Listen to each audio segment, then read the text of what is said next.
चंद्रनगर के पास बसे सरोजपुर गांव में 3 भाई रहते थे। वीरेंद्र सबसे बड़ा, माधव मंझला और किशन सबसे छोटा और सीधा साधा। पिता दर्शन सिंह के गुजर जाने के बाद संपत्ति का सवाल उठ खड़ा हुआ था। घर के आंगन में तीनों भाई थे, पर माहौल में भाईचारे से ज्यादा खामोशी और छिपाव था। देखो किशन, और तुम भी माधव, पिताजी अब नहीं रहे, इसलिए बंटवारे का जिम्मा तो मुझ पर ही आएगा। आखिर मैं बड़ा हूं, तुम दोनों को भरोसा है ना कि मैं जैसा कहूंगा वही सही और उचित होगा। वीरेंद्र के चेहरे पर हल्की मुस्कान थी, पर आंखों में एक अलग ही चमक। भैया की बात पर कौन शक करेगा, आखिर इतने सालों से घर वही संभाल रहे हैं। किशन, तुम भी कुछ बोलो। भैया जितने समझदार हैं उतना निर्णय कोई ले ही नहीं सकता। भैया, मुझे क्या कहना, मैं तो आप दोनों को पिताजी जैसा मानता हूँ। जो भी कहेंगे मैं मान लूंगा। मेरे हिस्से में क्या आएगा, इससे ज्यादा मुझे आपका साथ महत्वपूर्ण लगता है। वीरेंद्र ने गंभीर चेहरा बनाकर जमीन की ओर देखा और बोला, तो सुनो, हमारे पास 2 बड़े खेत हैं, दोनों ही उपजाऊ और पानी के करीब, और एक मेड़ है, पतली सी बंजर, सिर्फ नाम की जमीन। हम 3 भाई हैं, तो स्वाभाविक है कि 2 खेत मैं और माधव ले लेंगे, और जो बचा वो छोटी मेड़, वो किशन तुम्हें मिलेगी। पिताजी भी कहते थे कि छोटा बेटा शुरू से मेहनती है तो थोड़ी जमीन लेकर भी बहुत आगे बढ़ेगा। हाँ, बिल्कुल सही कहा। किशन, तुम तो मेहनत करने वाले हो, तुम्हारे हाथों में ये मेड़ भी हरा भरा खेत बन जाएगी। हमें तो पता है तुम क्या कर सकते हो। भैया, मेड़ तो बहुत छोटी है, लेकिन अगर आप दोनों कह रहे हैं तो ठीक है। आप बड़े हो, आपका फैसला मेरे लिए आखिरी है। उसकी आंखों में भरोसा था, और वीरेंद्र माधव की आंखों में वही भरोसा, उनका फायदा उठाने का मौका। अच्छा, तो ठीक है, खेत का बंटवारा हो गया। अब बारी आती है हमारे पिताजी के लगाए हुए इस आम के पेड़ की। चलो सब लोग मेरे साथ चलो, पेड़ के पास ही फैसला करेंगे। तीनों धीरे धीरे चलते हुए विशाल आम के पेड़ तक पहुंचे। पेड़ पर 2 बड़ी बड़ी डालियां थी, जिन पर सुनहरे पके आम झूल रहे थे। हवा में पत्तों की सरसराहट थी, जैसे पेड़ खुद भी किसी फैसले का इंतजार कर रहा हो।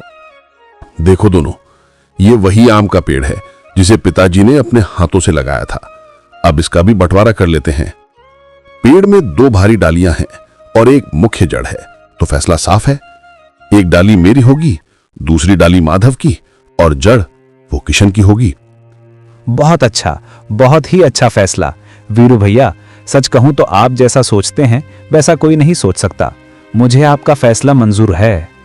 वीरू भैया, माधव भैया, मैं सबसे छोटा हूं, आप लोगों के सामने कुछ नहीं हूं। आप दोनों जो तय करेंगे मैं उसके खिलाफ कैसे बोलूंगा। जड़ ही सही, पिताजी ने जो लगाया था उसका कोई हिस्सा मुझे भी मिल रहा है, यही काफी है।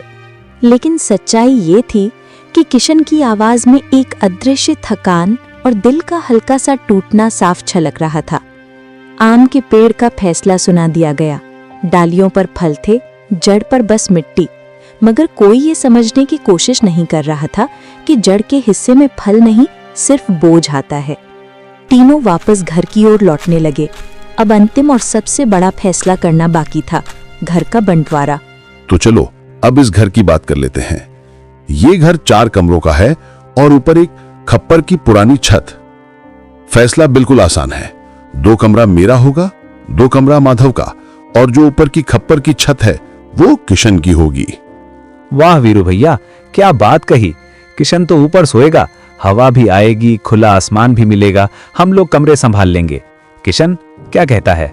मैं क्या कह सकता हूं भैया, आप लोगों का फैसला मेरे लिए हमेशा अंतिम रहता है। अगर यही ठीक समझा है आपने तो मैं भी यही मानूंगा। उसने सिर झुका लिया। उसकी आंखों में दुख था, पर जुबान में किसी तरह की शिकायत नहीं। पिताजी के घर का बंटवारा हो चुका था, पर उसके दिल का बंटवारा अभी शुरू हुआ था। तीनों घर के आंगन में खड़े थे कि अचानक माधव की आंखों में चमक आ गई, जैसे उसे कोई भूला गया खजाना याद आ गया हो। अरे वीरू भैया, खेत पेड़ और घर तो बांट दिया, लेकिन एक बहुत जरूरी चीज तो आप भूल ही गए। अरे माधव, ऐसी कौन सी जरूरी चीज है? मैं तो सब कुछ गिन चुका हूं। क्या तुम मुझे याद दिलाओगे? भैया, पिताजी ने हमारे लिए जो रुपए पैसे छोड़े थे वो आप कैसे भूल सकते हो? आखिर मेहनत से कमाया हुआ धन, पिता की आखिरी निशानी, उसका भी तो बंटवारा होना चाहिए ना। अरे हाँ, सही कहा तुमने, मैं तो भूल ही गया था। रुको, अभी लाता हूं।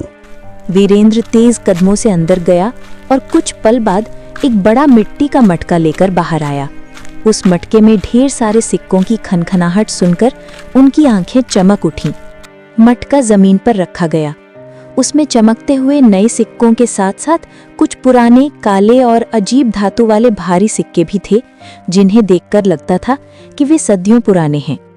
देखो भाइयों, इसमें दो तरह के सिक्के हैं।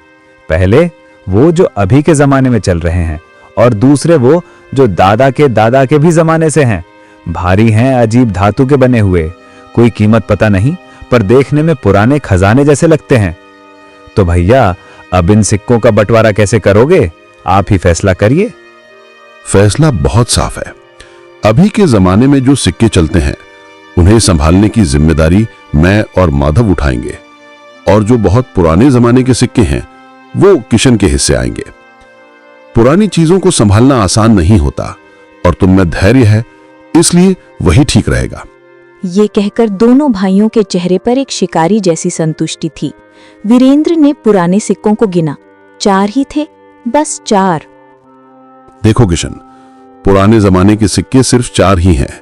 तुम चाहे तो इन्हें ले जा सकते हो, हम बाकी का संभाल लेंगे।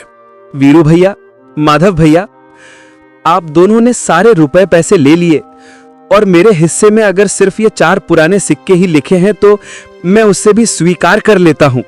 मेरी किस्मत जो भी हो, मैं मान लूंगा। उसके शब्दों में इतना दर्द था कि हवा भी पल भर के लिए थम गई। किशन ने सिक्के अपने हाथों में थाम लिए, पर उससे कहीं ज्यादा उसने अपने मन में एक अदृश्य चुभन थाम ली थी। किशन अपने हिस्से के 4 पुराने सिक्के लेकर जैसे ही घर के अंदर कदम रखने वाला होता है, तभी वीरेंद्र गुस्से से भरकर दरवाजे के पास खड़ा हो जाता है। अरे किशन, क्या पगला गया है तू? तेरे कान में रुई ठूसी हुई थी क्या? तुझे समझ नहीं आया कि बंटवारा हो चुका है? ये घर अब मेरा और माधव का है। तेरा हिस्सा तो सबको पता है, वो खप्पर की टूटी फूटी छत। अब तू उसी छत पर चढ़कर रहना, समझे? इस घर में तेरी कोई जगह नहीं बची। चल हट यहां से। भैया, आप ऐसा कैसे कह सकते हो? मैं कहां जाऊंगा? मेरी सुहानी कहां जाएगी? हमारी शादी को अभी ज्यादा दिन भी नहीं हुए। क्या आप सच में हमें इस हालत में घर से निकाल दोगे? अरे किशन, अब रोने से क्या फायदा? जब बंटवारा चल रहा था तब तो बड़े शरीफ बन रहे थे। जो आप लोग देंगे वही ले लूंगा, अब भुगतो। हमने जो दे दिया वही तुम्हारा हिस्सा है। आपके जैसे सरल आदमी का यही अंजाम होता है। चलो निकलो अब यहाँ से, हमारा समय मत खराब करो। दोनों ने बेरहमी से किशन और उसकी पत्नी सुहानी को धक्के देकर घर से बाहर कर दिया। इंसानियत जैसे उनके अंदर बची ही नहीं थी।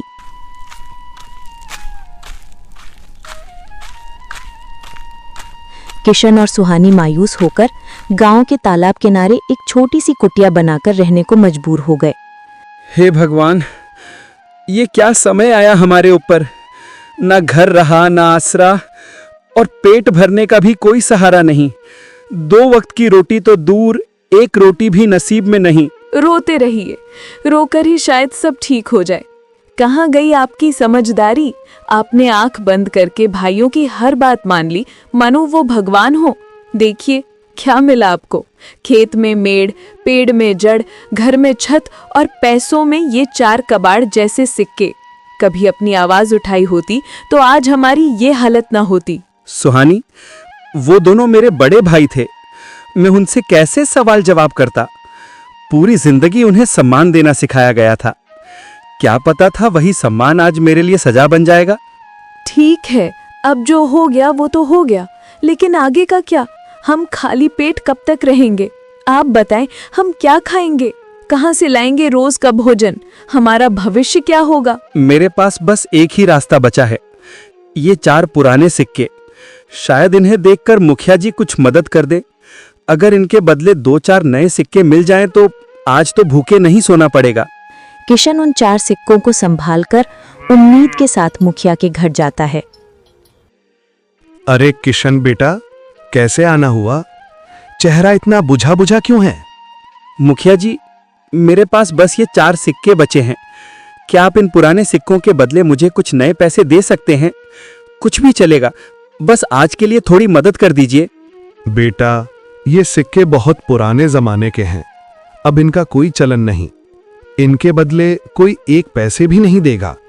तुम्हारे भाइयों ने तुम्हें धोखा दिया है, जबरदस्ती लूट लिया तुम्हारा हिस्सा और ऊपर से घर से निकाल भी दिया। ऐसे भाई तो दुश्मन को भी न मिले। तो अब मैं क्या करूं मुखिया जी? मेरे हाथ पैर सब जवाब दे चुके हैं। कभी कभी लगता है कि मर जाना ही आसान है। ऐसी बातें मत करो भोला। दुनिया में बुरे लोग बहुत हैं, पर तुम्हारे जैसे सीधे सच्चे लोग कम हैं। तुम्हारा हाल देखकर मेरा कठोर दिल भी पिघल गया। एक काम करो, कल से तुम और सुहानी मेरे खेतों में काम करो। मैं तुम्हें बाकी मजदूरों से ज्यादा मजदूरी दूंगा। तुम्हें नया जीवन शुरू करने में मदद मिल जाएगी। सच कह रहे हैं आप मुखिया जी, हम दोनों काम करेंगे। आपने आज जो सहारा दिया है, हम जीवन भर नहीं भूलेंगे। ठीक है भोला, सुबह खेत पर आ जाना और ये 4 सिक्के अपने पास ही रखो। कभी कभी किस्मत की शुरुआत सबसे छोटे टुकड़ों से होती है। शायद यही 4 सिक्के किसी दिन तुम्हारी जिंदगी बदल दें। किशन जब मुखिया के घर से लौटा, उसके चेहरे पर थकान, निराशा और टूटी उम्मीदें साफ छलक रही थीं। क्या हुआ? बोलिए, मुखिया ने कुछ मदद की? आपकी आंखों से तो उम्मीद भी गायब लग रही है। सुहानी, उन्होंने सिक्के लेने से मना कर दिया। बोले कि ये बेकार हैं, चलन में ही नहीं। लेकिन उन्होंने दया करके हमें अपने खेतों में काम दे दिया है। अब हम दूसरों के खेतों में मजदूरी करेंगे। हाँ, अब यही बचा था देखने को। अपना घर छिन गया, अपनी जमीन छिन गई। अब हम दूसरों के खेत पर मजदूर बनकर जिएंगे। दिन बीतते गए। किशन और सुहानी सुबह से शाम तक मुखिया के खेतों में मजदूरी करते। कड़ी धूप, पसीना, मिट्टी, सब कुछ सहते हुए भी 2 वक्त की रोटी मुश्किल से चलती थी। उधर मौसम ने साथ दिया और मुखिया के खेतों में लहलहाती फसलें उगू थीं। इधर दूसरी तरफ माधव और वीरेंद्र अपने खेतों में खड़े थे। अरे भाई, इस साल तो गजब की फसल हुई है। लग रहा है किस्मत खुल जाएगी। हाँ बिल्कुल, इस बार अच्छी कमाई होगी। चलो, शाम हो रही है, घर चलते हैं, कल फिर देखेंगे। उस रात तालाब किनारे की कुटिया। सुहानी रात में किशन से बातें करते हुए अचानक रुक गई। उसकी आंखों में एक दृढ़ता आ गई। सुनिए, वो फावड़ा उठाइए, मेरे साथ चलिए। इस समय रात को कहाँ ले जा रही हो? ज्यादा सवाल मत कीजिए। आज हम वो करने जाने वाले हैं जो आपको बहुत पहले कर देना चाहिए था। चलते हैं। भोला अनमने मन से फावड़ा उठाता है। दोनों अंधेरी रात में चुपचाप चलते हुए उस जगह पहुंचते हैं जहां बंटवारे में किशन को सिर्फ एक मेड़ मिली थी। सुहानी, ये तो हमारा मेड़ है और वो नीचे भाइयों की फसल। पर हम यहाँ क्या? आज मैं तुम्हारा हक वापस दिलवाऊंगी। फावड़ा उठाइए और ये मेड़ अभी तोड़ दीजिए। पागल हो गई हो क्या? मेड़ टूटेगा तो पानी नीचे जाएगा, भाइयों की सारी फसल बर्बाद हो जाएगी। किसी की मेहनत पर पानी फेरना ठीक नहीं। मेहनत? किसकी मेहनत? उनकी, जिन्होंने तुम्हें घर से धक्का देकर निकाला, जो तुम्हें छत पर रहने को कह गए, जिन्होंने तुम्हारा हिस्सा छीनकर खुद रख लिया। आपने जीवन भर सिर्फ झुकना सीखा है, लेकिन अब समय है कि एक बार अपने हिस्से के लिए खड़े हों। सुहानी, तुम सही कह रही हो। ये दर्द इन्हीं का दिया हुआ है। अब कम से कम एक बार न्याय मेरा भी होना चाहिए। अगली सुबह वीरेंद्र और माधव खेत पहुंचे और चीख उठे। हे भगवान, हमारी पूरी फसल नष्ट हो गई, सब खत्म। भाई, मेड़ टूटी हुई है। ये किसी ने जानबूझकर किया है। पानी बह गया, हमारी मेहनत बह गई। ये जरूर किशन का काम होगा, सिर्फ वही कर सकता है। वीरेंद्र और माधव दोनों टूटे मन से घर लौटे। खेतों का हाल देखकर उनकी उम्मीद जैसे सूख गई थी। महीनों की मेहनत और आने वाले मौसम की सारी योजनाएं एक ही रात में खत्म हो चुकी थीं। घर पहुंचकर जब उन्होंने अपनी पत्नियों को ये दुख सुनाया तो घर का माहौल और भारी हो गया। फिर भी वीरेंद्र की पत्नी ने धीरे से उन्हें संभाला। उसने याद दिलाया कि उनका आम का पेड़ अब भी खड़ा है, उम्मीद की तरह। आम पकने में अभी कुछ दिन बाकी थे, लेकिन यही एक सहारा बचा था। माधव ने भी अपने भाई को ढांढस बंधाया। दोनों जानते थे कि अगला 15 दिन मुश्किल होगा, पर शायद आम के पकते ही हालात कुछ सुधर जाएंगे। इसी उम्मीद पर दोनों भाइयों ने खुद को संभालने की कोशिश की। उधर तालाब किनारे की कुटिया में सुहानी मुस्कुराई। किशन गहरी सांस लेकर बोला, सुहानी, आज तुमने मुझे हक के लिए खड़ा होना सिखा दिया। जैसी करनी वैसी भरनी, ये उन्हीं के कर्मों का फल है। और सुनिए, आज हमें एक और काम करना है। अब क्या करने जा रही हो तुम? वो शाम होने के बाद बताऊंगी, बस तैयार रहिए। इस कहानी में न्याय अभी पूरा नहीं हुआ है। जैसे ही शाम गहराने लगी, चारों तरफ हल्की धुंध उतर चुकी थी। उसी धुंध में किशन और सुहानी चुपचाप कुल्हाड़ी लेकर उस आम के पेड़ के नीचे पहुंचे, जो बंटवारे में सिर्फ जड़ सहित उनके हिस्से में आया था। सुहानी पेड़ को ध्यान से देखती है और धीमी आवाज में पूछती है, सुनिए जी, क्या यही वही आम का पेड़ है? हाँ सुहानी, ये वही पेड़ है। ऊपर की दोनों डालें बड़े भैया और माधव भैया की हैं, और जो जड़ नीचे है वो हमारा हिस्सा। तो फिर हमारा हिस्सा बस यही जड़ है ना? मैंने पहले ही बताया था, हमें सिर्फ जड़ मिली है, बाकी सब उन दोनों का है। अगर जड़ हमारी है तो इसे रखना या काटना भी हमारा अधिकार है। आज हम अपना हक खुद तय करेंगे। किशन बिना एक शब्द कहे सिर हिलाता है। दोनों कुल्हाड़ी उठाते हैं। एक एक बार पेड़ का तना कांपने लगता है। आखिरकार एक गूंजदार धमाके के साथ भारी आम का पेड़ जमीन पर गिर पड़ता है। यह आवाज दूर खेतों तक गूंजती है। कुछ ही पलों में वीरेंद्र और माधव भागते हुए वहां पहुंचते हैं। पेड़ को कटा देखकर वे हैरान रह जाते हैं। दोनों भाई गुस्से में कांपने लगते हैं। अरे तो ये तू है किशन, बदला लेने आया था हमसे? आज नहीं बचेगा तू। भैया इसे ऐसे छोड़ना मत, इसे सरपंच के पास ले चलते हैं, वहां इसे कोड़े की मार दिलवाऊंगा ताकि उम्र भर याद रहे। बिल्कुल, चलो अभी के अभी, आज इसकी सजा तय होगी। आम का पेड़ गिरते ही चारों ओर धूल उड़ी और थोड़ा सा शोर हुआ। आसपास के खेतों में काम कर रहे लोग भी आवाज सुनकर इकट्ठा होने लगे। सबकी नजरें कटे हुए पेड़ की जड़ पर टिकी हुई थीं। किशन और सुहानी भी हकबकाकर वहीं खड़े रहे। तभी पेड़ की जड़ के पास की मिट्टी ढीली हुई और एक पुरानी मिट्टी का मटका बाहर दिखने लगा। किशन भी झुककर देखने लगा। मटका टूटा हुआ था, अंदर से कई पुराने सोने के सिक्के चमकते दिखाई दिए। भीड़ में हलचल फैल गई। अरे ये तो कोष है, पुरखों ने छिपाया होगा। वीरेंद्र और माधव ये देखकर लालच से झपटा मारते हुए आगे बढ़े। ठहर, ये हमारे भाग का है। पेड़ की डालें हमारी थी और ये पेड़ तो हमारा हुआ, सामान भी हमारा। हाँ, जल्दी से मटका दो, ये हमारा हक है। सुनिए जी, ये क्या है? जड़ में तो कुछ दबा हुआ था। किशन कुछ बोल पाता उससे पहले ही गांव के सरपंच वहां पहुंच गए। भीड़ खुद ब खुद एक तरफ हट गई। कोई भी चीज किसकी है, इसका फैसला मनमानी से नहीं होता, कानून और न्याय से होता है। वीरेंद्र और माधव चुप हो गए, लेकिन उनके चेहरों पर नाराजगी और लालच साफ दिख रहा था।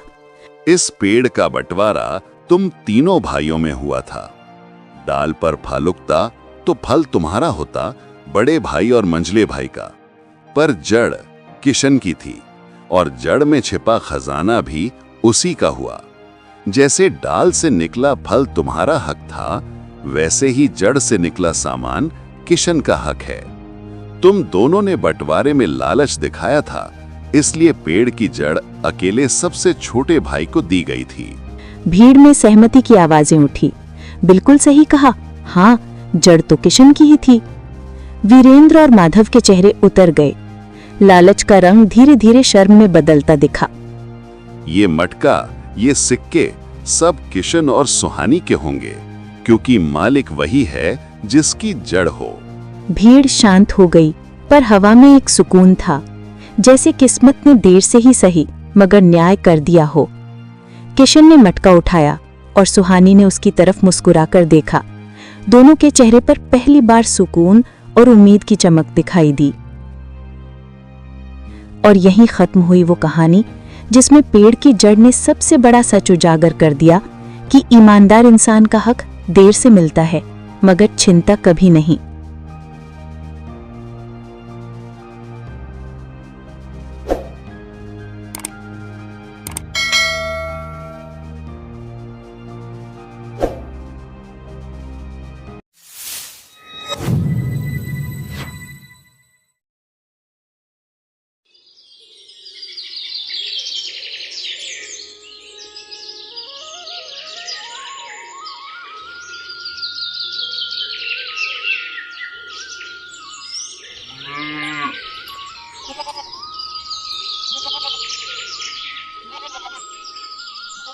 सूरजपुर के बाहर खेतों के बीच एक छोटी सी मिट्टी की झोपड़ी खड़ी थी, थोड़ी टेढ़ी, थोड़ी टूटी और बिल्कुल असहाय सी।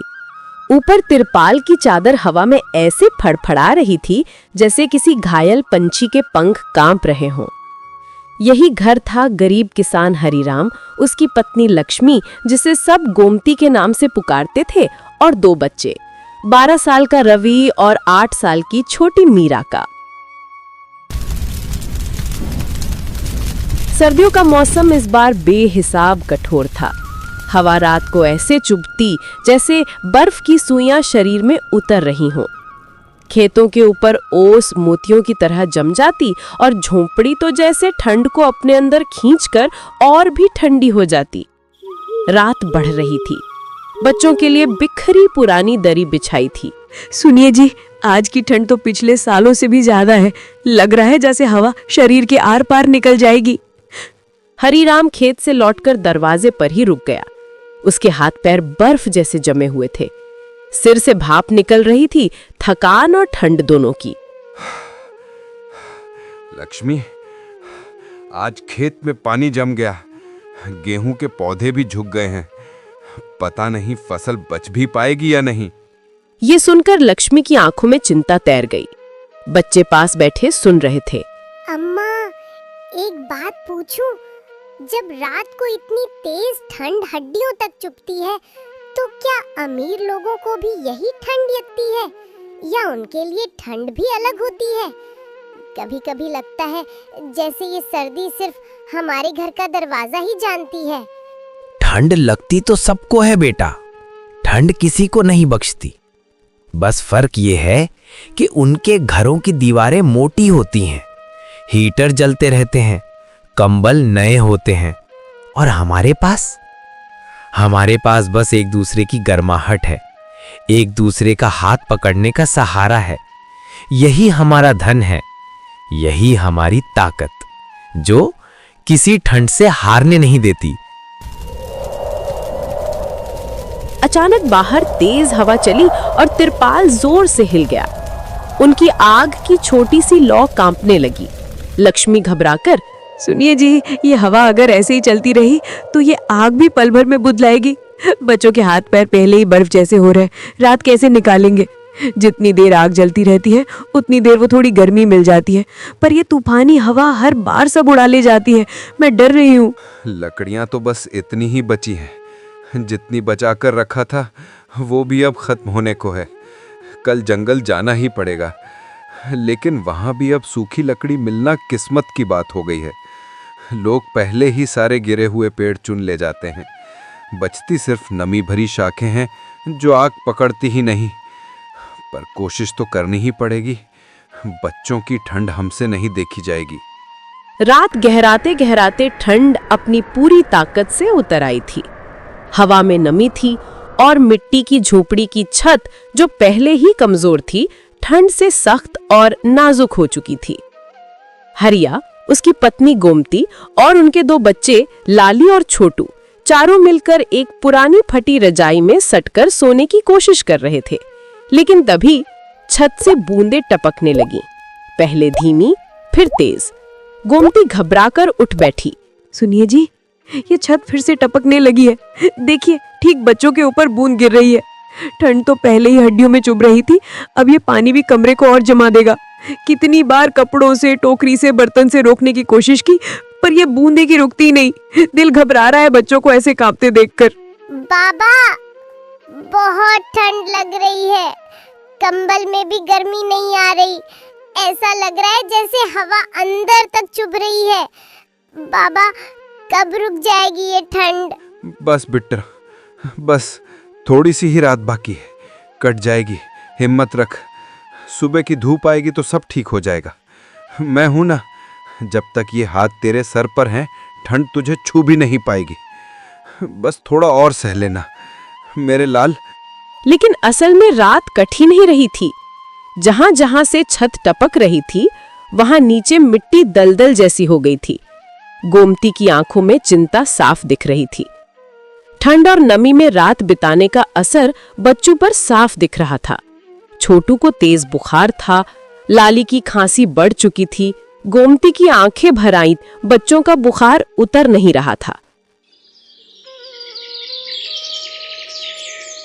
मैं आज ही पैसे जुटाने निकलता हूँ, किसी से उधार मांगता हूँ, कोई काम करता हूँ, जो भी हो सकेगा।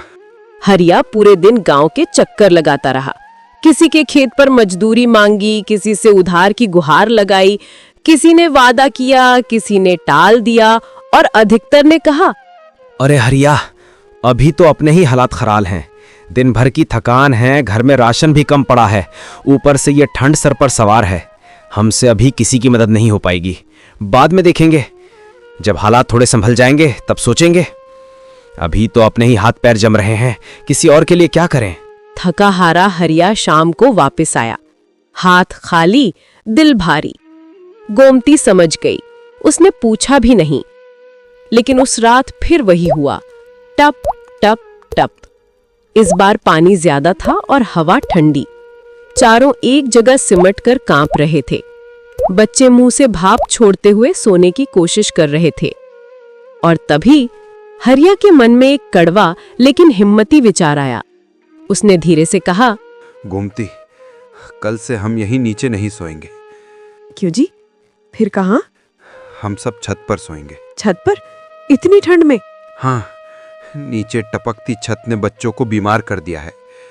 ऊपर कम से कम पानी तो नहीं टपकेगा।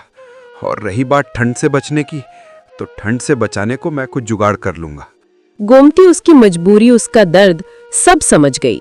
उसने धीरे से कहा, ठीक है जी, जैसा आप ठीक समझे, बच्चों का बचना ज्यादा जरूरी है।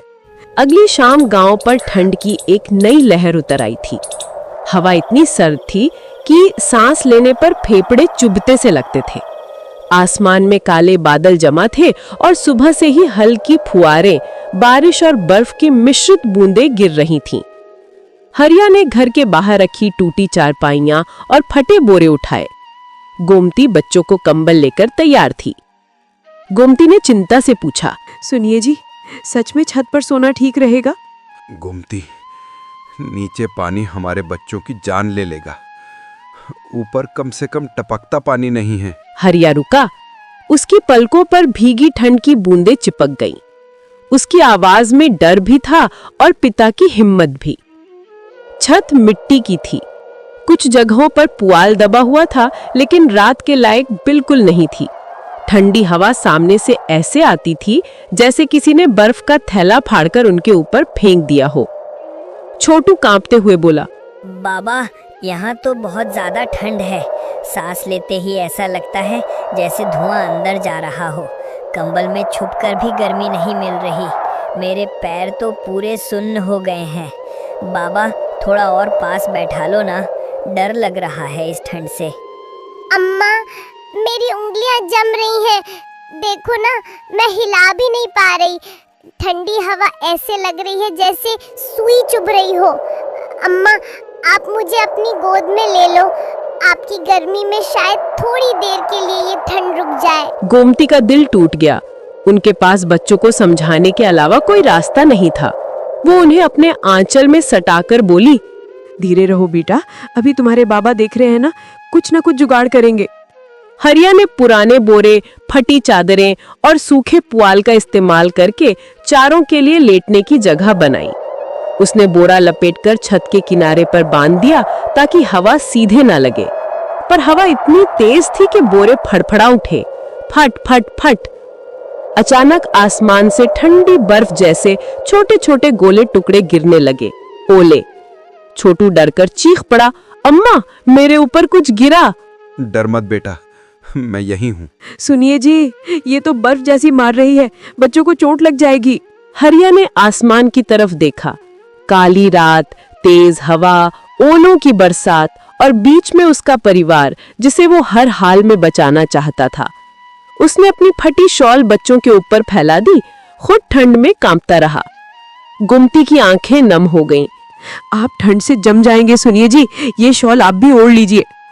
अगर मैं ओढ़ लूं तो बच्चों को कौन ढकेगा? उनका बाप पहले जम जाए तो चलेगा, पर वो नहीं। धीरे धीरे रात और ठंडी होती चली गई।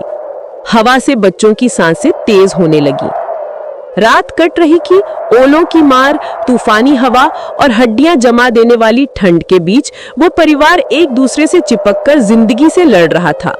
लेकिन ये सिर्फ उनकी कठिनाइयों की शुरुआत थी। उसी अंधेरी, सुनसान और जमाती हुई रात में अचानक नीचे आंगन में किसी के चलने की खड़खड़ सुनाई दी। गोमती घबराकर, सुनिए जी, ये आवाज कैसी है? कोई आया है क्या? हरिया भी चौंक गया। बरसात की ऐसी रात में कौन बाहर होगा? वो धीरे से उठकर छत के किनारे पहुंचा और नीचे झांका।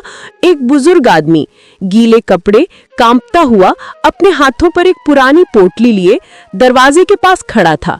वो बहुत कमजोर लग रहा था, मानो ठंड उसकी हड्डियां तोड़ देगी।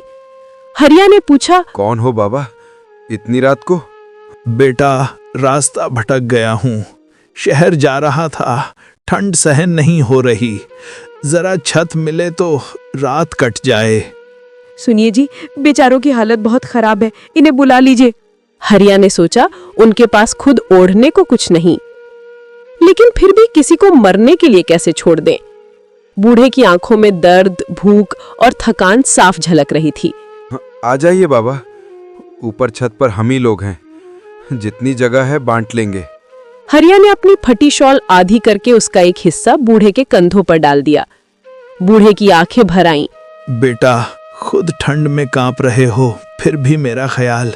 बाबा, हालात भले बुरे हों, पर दिल गरीब नहीं होना चाहिए। आज बहुत दिनों बाद इंसानियत देखी है। तुम्हारी ये बात याद रखूंगा बेटा, बहुत याद रखूंगा। उस रात पांचों एक दूसरे से सटकर ठंड और हवा से लड़ते रहे। बच्चे बीच में, किनारों पर हरिया और गोमती, और सबसे छोर पर वो बूढ़ा मुसाफिर जिसे शायद खुद भी अंदाजा नहीं था कि ये परिवार उसकी जान बचा रहा है। धीरे धीरे रात बीती, आसमान हल्का हुआ और पहली किरण छत पर पड़ी। रात तो किसी तरह कट ही गई, पर ठंड ने हरिया, गोमती और बच्चों के जिस्म को अंदर तक जमा दिया था। फिर भी वो खुश थे कि बूढ़ा मुसाफिर रात भर सुरक्षित रहा। गोमती ने आदर से कहा, बाबा, थोड़ा गर्म पानी ले लीजिए, रात बहुत मुश्किल थी। बहू, मजदूर घरों में भगवान छुपकर आता है। तुमने मुझे ओढ़ने को कपड़ा दिया और ये तुम्हारे दिल की अमीरी है। फिर उसने हरिया को पास बुलाया। हरिया झुककर बोला, जी बाबा। बूढ़े ने अपनी पोटली खोली। उसके अंदर छोटे छोटे सुनहरे पत्ते रखे थे, जैसे पेड़ की पत्ती को सोने की परत चढ़ाकर बनाया गया हो। वो चमक रहे थे, सुबह की धूप उन पर पड़ते ही जैसे आग की तरह दमक उठते थे। बेटा हरिया, तुमने मेरे लिए अपनी आधी शॉल दे दी, अपने बच्चों की गर्माहट बांट दी। ऐसी नेकी आजकल कहाँ मिलती है। फिर उसने एक सोन का पत्ता हरिया की हथेली पर रख दिया। हरिया घबरा गया, ये तो सोना है बाबा। बाबा, ये मत दीजिए, हम भले गरीब हैं, लेकिन भीख नहीं लेते। ये भीख नहीं, ये तुम्हारी इंसानियत का इनाम है। इसकी कीमत उतनी है जितनी तुम सोच भी नहीं सकते। हरिया हक्का बक्का रह गया। गोमती की आंखों में हल्की चमक आ गई। लाली और छोटू उस सुनहरे पत्ते को आश्चर्य से देख रहे थे। मेरे पास ऐसे कई पत्ते हैं, ये मैंने अपनी मेहनत और यात्राओं से पाए हैं, पर सबसे कीमती पत्ता वही होता है जो सही इंसान के हाथ जाए। फिर उसने धीरे से अपनी पोटली उठाई और जाने लगा। हरिया ने आवाज लगाई, बाबा, आपका नाम तो बता जाइए, आप कहाँ रहते हैं? नाम क्या करना बेटा, बस समझ लो भगवान ने मुझे तुम्हारी परीक्षा लेने भेजा था और तुमने उसे पास कर लिया। ये कहते हुए वो कच्ची सड़क पर दूर चलता गया। धीरे धीरे उसकी आकृति धुंधली पड़ती गई और कुछ ही देर में वो गायब हो गया, जैसे कोई सपना हो या देवदूत। हरिया अपनी मुट्ठी बंद किए उस सोने के पत्ते को कसकर पकड़ चुका था। उसके दिल में उम्मीद की पहली गर्माहट जागी थी महीनों की ठंड झेलने के बाद। गोमती ने कांपती आवाज में कहा, सुनिए जी, क्या सच में ये सोना है? क्या हमारी जिंदगी बदल सकती है? अगली सुबह ठंड थोड़ी कम थी, पर हरिया के दिल में एक ऐसी गर्माहट थी जो कई महीनों बाद आई थी। उसने सुनहरे पत्ते को अपनी छोटी सी पोटली में बांधा और गोमती से बोला, आज पहली बार लग रहा है भगवान ने हमें भी देखा है। मैं इसे बाजार ले जा रहा हूँ। अगर सच में सोना हुआ तो आज हमारी किस्मत बदल जाएगी गोमती। हरिया पगडंडी से होते हुए कस्बे के बड़े बाजार पहुंचा। वहां सोने चांदी की दुकानों की एक लंबी कतार थी। एक बूढ़े जौहरी ने उसे देखा और बोला, क्या चाहिए रे किसान? हरिया ने हिम्मत करके पोटली खोली। उसके अंदर रखा सुनहरा पत्ता दुकान की रोशनी में ऐसे चमका कि जौहरी की आंखें फैल गई। ये कहाँ पाया तूने हरिया? ऐसा सोने का पत्ता तो हमारे गांव में किसी ने कभी देखा तक नहीं। किसने दिया? कैसे मिला? कहीं कोई गलती तो नहीं हो गई? इतना कीमती चीज एक गरीब किसान के पास। सच सच बता, ये कहाँ से आया? एक मुसाफिर ने दिया था, नेकी के बदले। कड़की ठंड में बेचारा कांप रहा था, तो मैंने उसे अपने घर में जगह दे दी। चूल्हे के पास बिठाया और अपना कंबल भी आधा उसके साथ बांट लिया। सुबह जाते जाते उसने बस इतना कहा कि नेकी का फल हमेशा लौट कर आता है, और फिर ये सोने का पत्ता मेरी हथेली पर रखकर चल पड़ा। ये तो शुद्ध सोना है, बहुत बारीक कला से बना हुआ। बेटा, ये बहुत कीमती है। जौहरी ने पैसे दिए, इतने के हरिया ने कभी सपने में भी नहीं सोचे थे। हरिया की आंखों में आंसू आ गए। क्या सच में इतने पैसों का है? जब हरिया घर पहुंचा तो लक्ष्मी दौड़ती हुई बाहर आई। सुनिए जी, क्या क्या क्या वो असली सोना था? वो बाबा सच थे लक्ष्मी। वो जैसे हमारे लिए भगवान का ही रूप बनकर आए थे। उस सोने के पत्ते के बदले हमें इतने पैसे मिले हैं कि अब सिर्फ छत ही नहीं, पूरा घर ठीक हो जाएगा। बच्चों की दवा, घर का सामान सब शुरू हो सकेगा लक्ष्मी। आज पहली बार लग रहा है कि हमारी परेशानियां सच में कम होने वाली हैं। हरिया ने तुरंत मिस्त्री बुलवाए। गांव वालों ने आश्चर्य से देखा कि टूटी मिट्टी की छत हटाई गई, ईंटों की मजबूत छत डाली गई, खिड़कियां ठीक की गई, घर को बाहर से नई मिट्टी और चूने से सजाया गया। गोमती की आंखों में चमक थी। रात को चारों नए घर में सोए। छत नहीं टपक रही थी, हवा नहीं घुस रही थी और ठंड पहली बार कम महसूस हो रही थी। घर की मरम्मत पूरी होने के बाद भी हरिया के पास थोड़े पैसे बचे थे। गोमती ने कहा, सुनिए जी, एक छोटा सा काम शुरू कीजिए। रोजमर्रा की चीजों की छोटी दुकान खोल लीजिए, या फिर बीज खाद और खेती का सामान रखने की। गांव के लोग आप पर भरोसा करते हैं, सब लोग वहीं से सामान लेंगे आपसे। हरिया को बात जम गई। उसने बाजार से बीज, हल्की खाद, किराने का थोड़ा सामान और रोजमर्रा की छोटी चीजें लाकर अपने घर के आगे एक छोटी दुकान खोल दी। गांव के लोग बोले, अरे हरिया, अब तो तू दुकानदार बन गया। नहीं नहीं, मैं तो वही पुराना हरिया हूँ। बस भगवान ने थोड़ी सी मेहर कर दी है, और शायद उस बूढ़े मुसाफिर की दुआ भी साथ लग गई है। दुकान सेट करते वक्त हरिया ने आसमान की ओर देखा। बाबा, आप जहां भी हों, मेरे परिवार की ठंड कम करने के लिए मैं हमेशा आपका आभारी रहूंगा। ठंडी सुबह का उजाला फैल रहा था। मरम्मत की हुई नई छत के नीचे गरम रजाइयों में लिपटे हुए हरिया का पूरा परिवार चैन से सोया हुआ था। बरसों बाद ये पहली रात थी जब उन्हें छत से टपकते पानी की आवाज नहीं सुनाई दी और ना ही ठंडी हवा की चुभन महसूस हुई। हरिया आंगन में खड़ा उस नई बनी छत को निहार रहा था। उसे याद आया किस तरह उस अनजान बूढ़े ने अंधेरी बर्फीली रात में उसके परिवार को बचाया था, कैसे बिना कुछ मांगे उसकी झोपड़ी में गर्मी और उम्मीद दे गया था, और कैसे सिर्फ एक छोटे से सोने के पत्ते ने उसकी पूरी किस्मत बदल दी थी। सुनिए जी, अब सब ठीक हो गया ना? इस नई छत के नीचे पहली बार लगता है जैसे सर्दी सच में हार गई हो। हाँ, सब ठीक हो गया। लेकिन सच्ची बात तो ये है कि हमारे लिए ठंड उसी दिन कम हुई थी जिस दिन उस बाबा ने हमारी ठिठुरती रात को देखा था। उनकी दया ने ही हमारी जिंदगी में असली गर्मी लौटाई है। अम्मा, क्या अब उस रात वाले बाबा फिर से आएंगे? जब हम ठंड में कांप रहे थे ना, तब उन्हीं ने हमें रजाई ओढ़ाई थी, पता है अम्मा? मुझे तो लगा था कि वो कोई परियों की किताब वाले दादाजी हैं। अगर वो फिर आएंगे ना तो मैं उन्हें धन्यवाद कहूँगा और ये भी बोलूँगा कि अब हमारी छत नहीं टपकती। अम्मा, वो आएंगे ना, हम इंतज़ार करेंगे। हर साल की तरह अब ये परिवार सर्दियों के आने का इंतजार करता। ठंड उन्हें डराती नहीं, क्योंकि ठंड उन्हें उस रात की याद दिलाती थी जब एक अजनबी की दया ने उनकी किस्मत बदल दी थी। दुनिया में छोटा सा भला किया गया काम भी किसी की टूटी हुई जिंदगी को फिर से खड़ा कर सकता है। नेकी हमेशा घूम कर लौटती है, कभी सोने के पत्ते की तरह तो कभी किसी गर्म मुस्कान की तरह। आप किस सिटी से ये कहानी देख रहे हैं, हमें कमेंट करके बताएं।